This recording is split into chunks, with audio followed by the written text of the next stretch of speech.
segera kita mulai. Satu, dijeda ya. Setelah hitungan ketiga dijeda sekitar 5-10 detik baru bicara. 10 detik baru bicara, nanti pada saat tampilan kami berubah menjadi kamera, saat itu berarti Ibu siapa namanya? Bu Francisca langsung bicara ya. Baik. Saat tampilan saya sudah ke pembicara.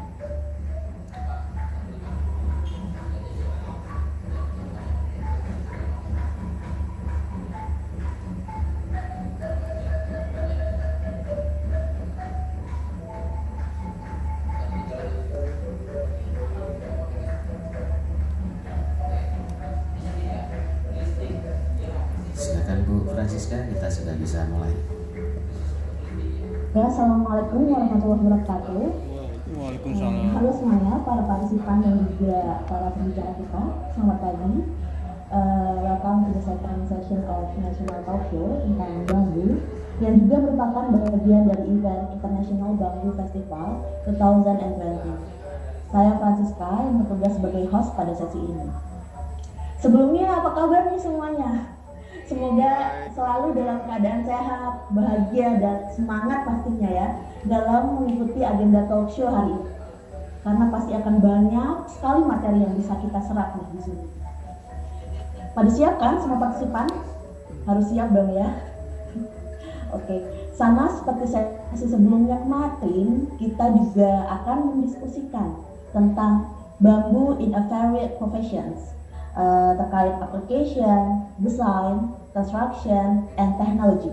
Pada sesi ini kita sudah mengundang expert nih sebagai pembicara kita atau invited speakers yang akan sharing ilmu terkait pengalamannya yang aktif berkecimpung dalam dunia perbambuan ini, yang sekaligus juga telah banyak kontribusinya dalam menaikkan nilai-nilai dari bambu Nusantara yang juga diperkenalkan pada ranah yang lebih luas lagi. Untuk topik pertama akan disampaikan oleh Bapak Eko Prawoto dengan tagline Set the Heart Through Installation Work. Kemudian topik kedua adalah mengenai sepedagi bambu baik yang akan disampaikan oleh Bapak Cindy S. Kartono. Untuk pembicara ketiga sudah hadir di sini juga Bapak Muqtada Syuhada tentang The Stem of Bamboo Revolution. Kemudian pembicara keempat sudah hadir juga Bapak Adam Muhyiddin yang akan sharing kepada seluruh partisipan terkait Bamboo Innovation for Creative Economy Awakening by Indonesian Bamboo Community.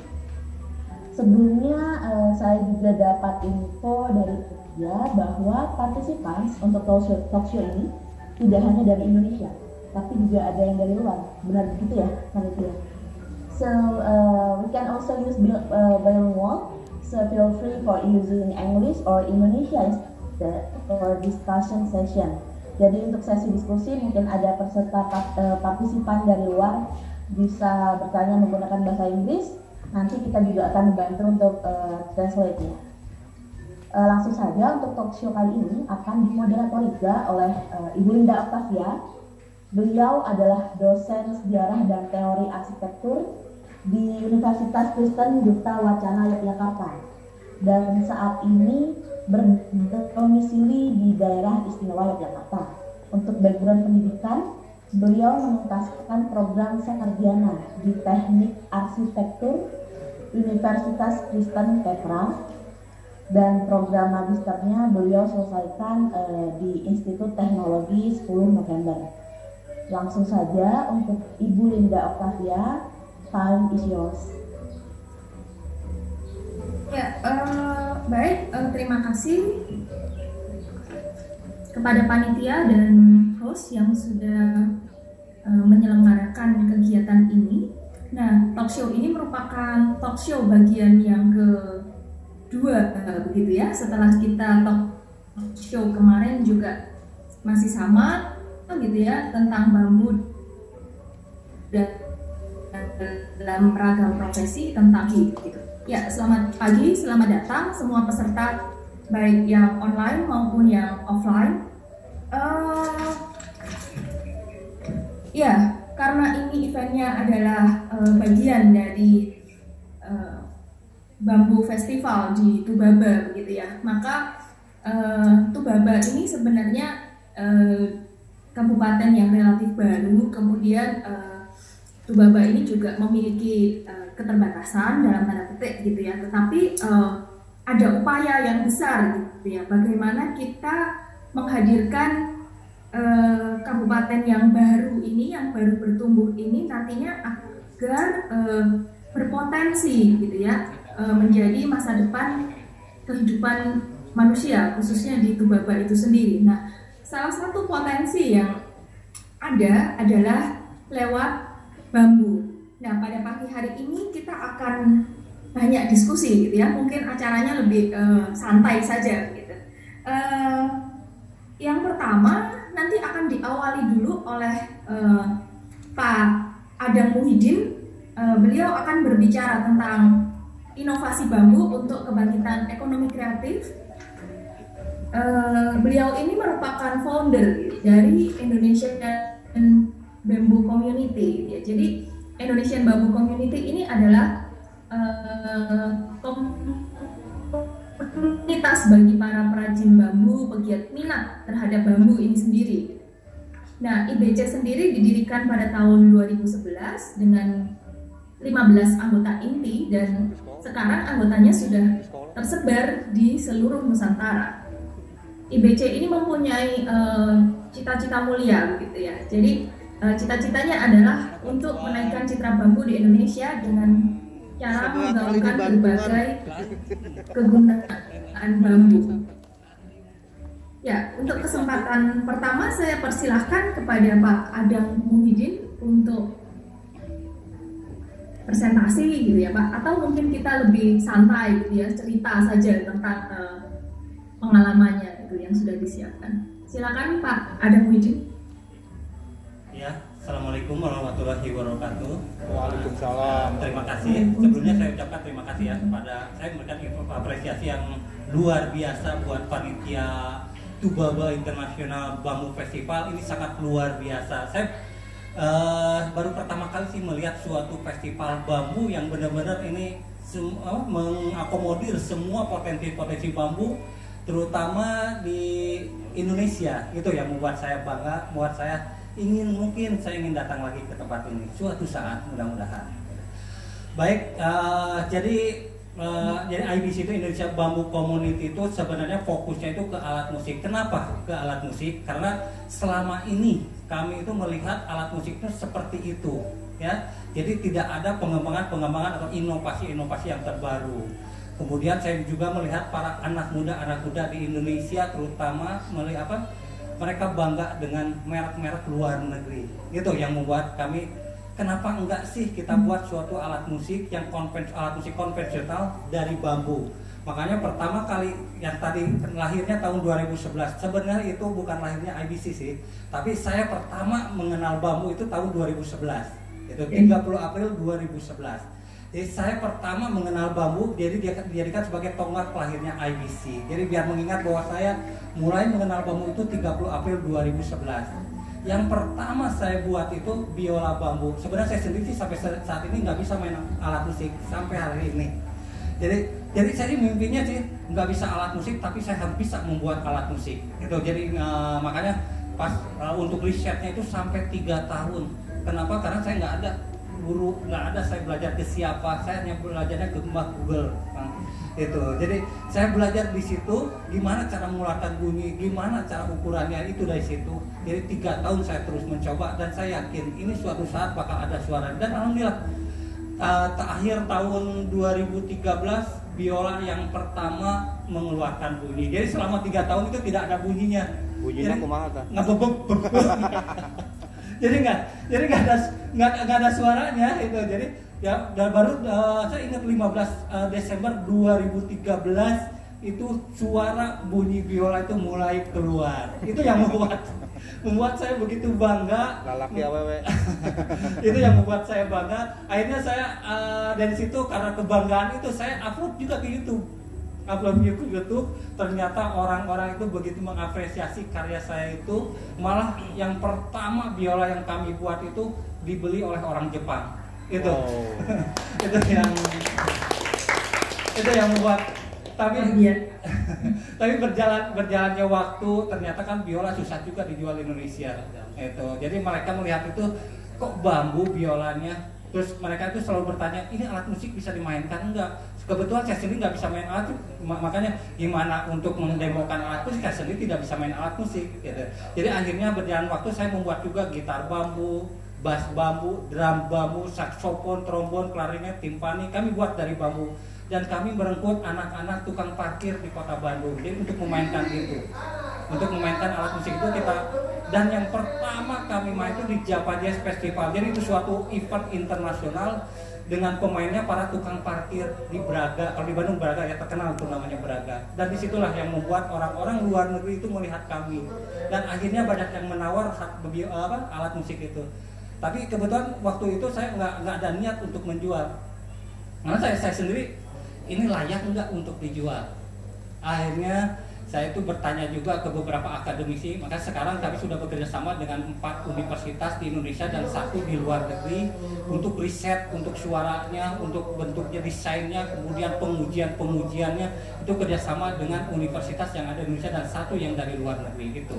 Maka mimpi saya sih ke depannya ingin membuat suatu simfoni bambu orkestra. Mudah-mudahan di sini ada Kang Kodas, dia bisa support juga untuk simfoni bambu orkestra dan juga di Tubaba. Mudah-mudahan ini suatu kebanggaan, mungkin bukan hanya buat saya pribadi tapi buat Indonesia. Ini satu-satunya simfoni bambu orkestra di dunia. Dan alhamdulillah sekarang juga kami membuat bukan hanya ke alat musik, kami buat jam tangan juga, kemudian alat-alat makan, kemudian kita juga ke tumbler. Jadi kita merambah ke beberapa produksi lain.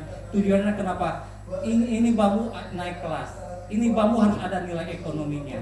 Gitu. Jadi kita naik dari, karena kan selama ini selalu ada idiom, ada idiom ya, bahwa bambu identik dengan kemiskinan. Makanya saya ingin ini bambu harus menjadi suatu simbol kekayaan. Jadi kami harus kaya dengan bambu, bukan menjadi suatu simbol kemiskinan lagi, tapi menjadi simbol kekayaan. Makanya kita buat suatu inovasi, jadi berbeda dengan yang lain. Jadi kita buat suatu inovasi yang beda, yang tidak ada dimanapun. Itu mungkin sedikit paparan dari saya. Terima kasih. Wassalamualaikum warahmatullahi wabarakatuh.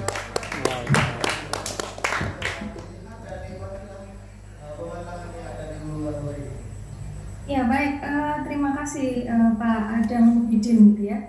Jadi beliau sudah berupaya gitu bagaimana meningkatkan harkat dan martabat bambu itu sendiri dengan berbagai macam upaya, berbagai macam inovasi gitu ya, dengan menghadirkan alat-alat musik gitu ya. Jadi alat-alat musik ini kemudian yang tadinya hanya bukan bambu kemudian dibuat juga dari bambu itu sendiri gitu ya. Jadi alat musik ini juga sekaligus sangat dekat dengan kita gitu ya, dan alat musik ini sebagai pemersatunya gitu.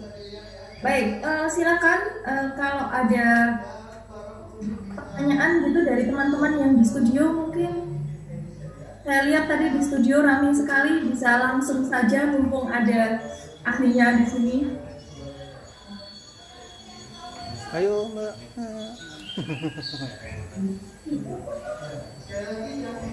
Baik kok. Tengah geger. Ada ini nggak Pak? Ada dokumentasi atau semacam rekaman gitu nggak? Kalau bagaimana sih alat musik bambu tadi dimainkan atau seperti itu? Gitu? Ada sih, ada di media sosial, ada di YouTube juga, ada dengan akunnya Indonesia Bambu Community atau Adam Muhyiddin.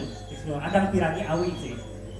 Piragi Awi ada itu di YouTube. Kalau misalkan di shoot di Google gitar bambu, biola bambu atau bass bambu pasti itu. Kebanyakannya dari kami. Ya, jadi sekalian gitu ya. Ini kita bisa lihat sendiri nanti ya di YouTube atau di googling gitu Indonesian Bambu Community. Baik. Ya. Kelebihannya apa ya Pak?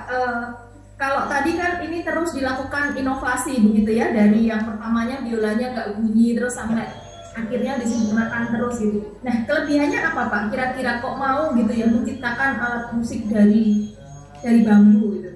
Jadi kebetulan berjalan, sebenarnya saya juga tidak berpikir sih untuk kelebihan atau apapun ya. Ternyata berjalan waktu, biola atau alat musik yang kami ciptakan ini ternyata ada bunyinya lebih soft dan menimbulkan suara yang berbeda dengan dari kayu.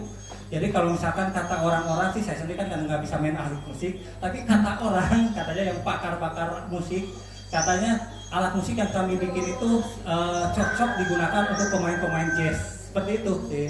Jadi lebih sok digunakan, itu kelebihannya.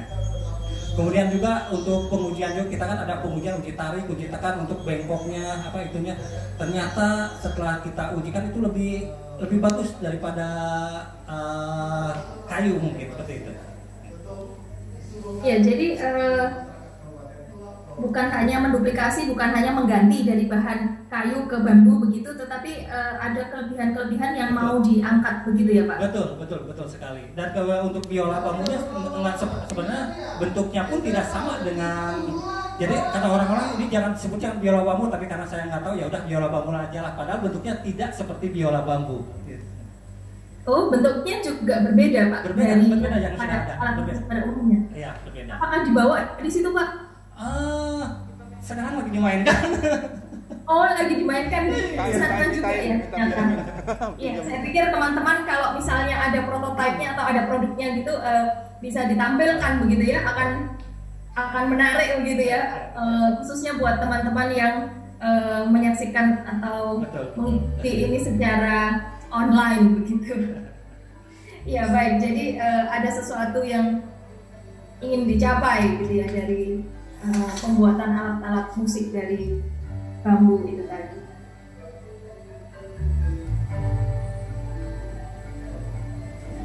Ya baik, mungkin saya akan beralih dulu ke pembicara berikutnya, pembicara kedua. Terima kasih Pak Adam Muhyiddin, tapi jangan kemana-mana dulu, nanti mungkin ada diskusi lanjutan begitu.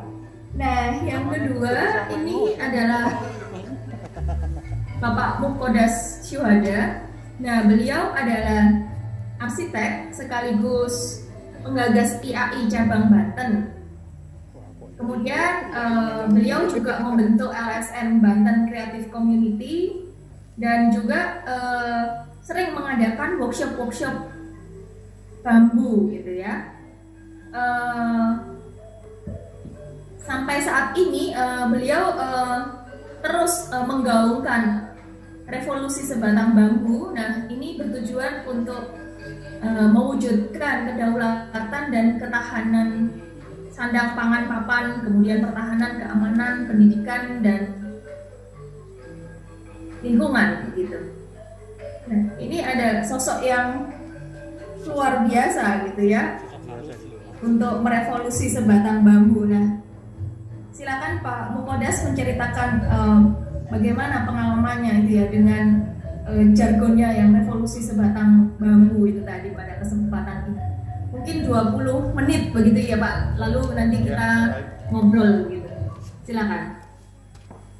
Baik, terima kasih. Bismillahirrahmanirrahim. Assalamualaikum warahmatullahi wabarakatuh. Selamat pagi, salam sejahtera buat kita semua.